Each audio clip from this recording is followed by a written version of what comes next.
Hello everybody, welcome to my very first Redstone project showcase video. What we're looking at today is an automatic 3D printer. This thing allows you to design any object up to 12 by 12 by 12 blocks in size and print it at the push of a button, and about a 2-hour wait, or like 30 minutes if you increase the tick speed. So let's take a look at how it works. So you have this control panel here, the Z layer, Y layer toggle, and then the X layer buttons. So right now, as indicated by this bar, we're on Z layer 1. As indicated by this bar, we're on Y layer 1, and then from there we can select any X we want. So first, because it's kind of slow normally, X1. There we go, lights up, indicating that when we print the thing, it's going to print a stone block in that position instead of an air block. And we press it again, it goes off. Now it's just going to do air there again. Let's turn it on and make it stone again. X2, same thing happens. X3, same thing happens. Toggle the Y layer, it'll take us to Y2. X1, that one lights up. That's how this works. So, I'm going to demonstrate how this design thing works by building us a nice little house. So, I'll probably do a time lapse for that because it's kind of slow and tedious. But yeah, let's build a house.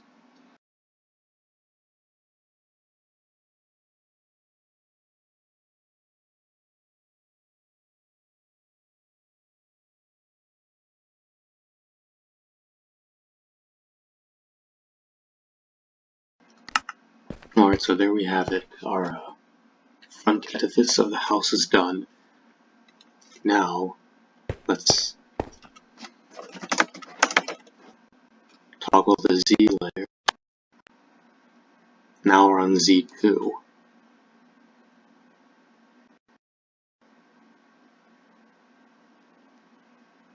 And that's still showing for some reason. I don't know why, because it shouldn't.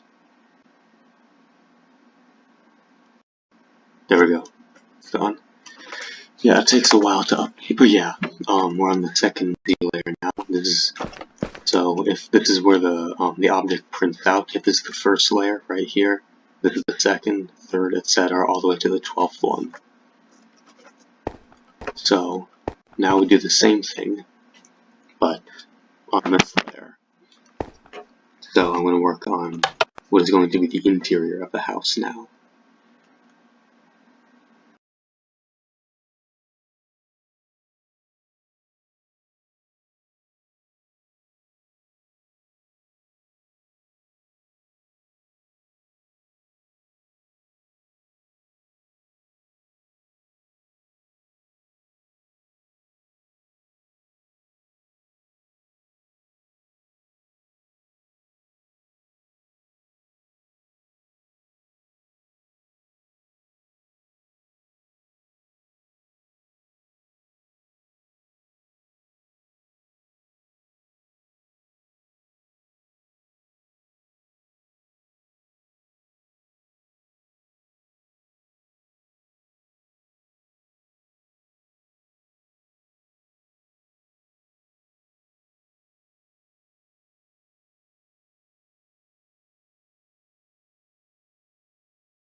Alright, so there we have it.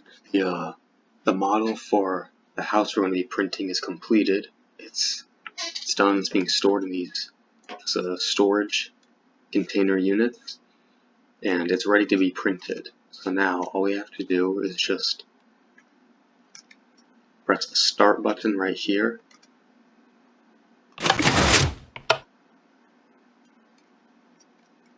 and should start printing. Yep, there we go. It's printing away. So right now it's printing this column right here. That's what it's working on right now.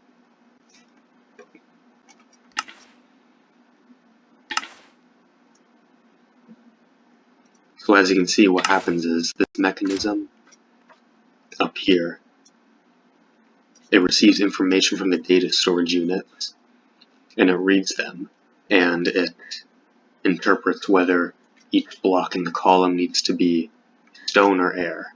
So as you can see, the first ones here are stone, and then these last three ones are air. So it'll then print it here. As you saw earlier, it uses snow block to push down the air, and then it picks up the snow blocks with dispensers to get rid of them, so that's just stone remaining in the end. Then we send a flying machine to push it here, and we do that for all the 12 columns in the front Z layer.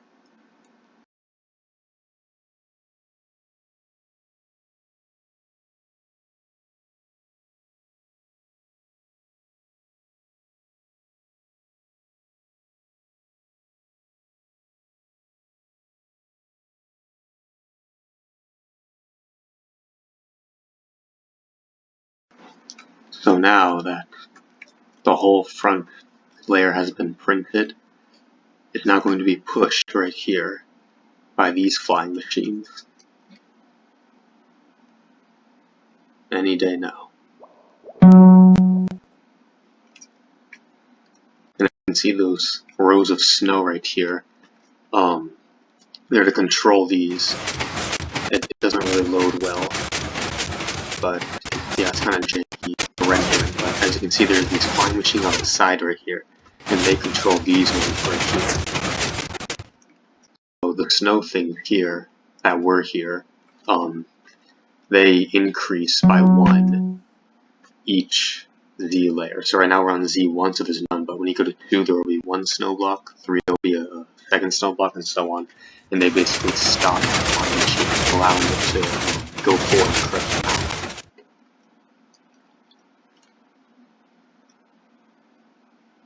So the reason I have sand here is because these flying machines right here, they fly to this obsidian pillar, but if there's a situation where there's no stone blocks to stop the flying machines, it's just empty air, they're going to go too far. So in order to do that, I needed a pillar system, a stopping system that was independent of the structure that's being printed. So I have this sand that falls down in order to do that. The reason I didn't use snow for this, like I did for that one, because it's essentially the same concept. I need something to stop the flying machines, but I couldn't use snow for this because there's no room for a dispenser system here, because this is where the second flying machine comes out of. So I needed the sand because it can be sat above it and then pulled down with gravity when it's time. So yeah, that's pretty much it. We got the first layer printed, our lovely front edifice of the house, and I'm going to speed this up and make it a time lapse now, because that's pretty much that's it. That's pretty much how it works. Yeah.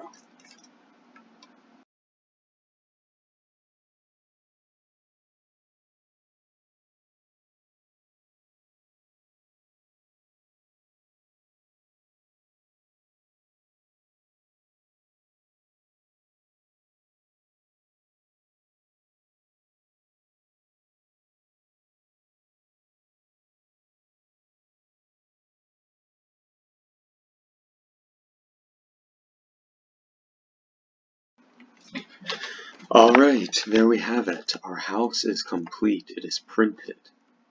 Just like that. As you can see, it's quite spacious. I could have, oh, I gotta get inside first. Yeah, I probably could have printed like some rooms and some furniture and stuff as well, but I didn't feel like designing all that. I just wanted to make a bare bones example to show how the printer works. So as you can see, we do have an upstairs. We got plenty of windows for that natural light and whatnot. Yeah. So that's how this works. And you can print any object, again up to 12 by 12 by 12 in size. And yeah, again, just make sure the simulation and the render distance is at least 25 chunks, and make sure that the entire build is loaded in, especially that corner down there and that corner down there. If they're not loaded in, it might not print correctly, it might be missing some areas, or it might have extra blocks where it's not supposed to be. So yeah, I found that happening a couple times when I was testing, and it's usually just because certain areas aren't loaded in correctly. Make sure everything's loaded in before you start printing or even using this to design. Yeah, this command block here, all this does is just get rid of whatever's built here. It's the only part of the build that's not fully automatic. You do have to manually delete everything from the bed before you print something new. So to make that easier, I just added the command block here. So yeah, that's the 3D printer Redstone apparatus.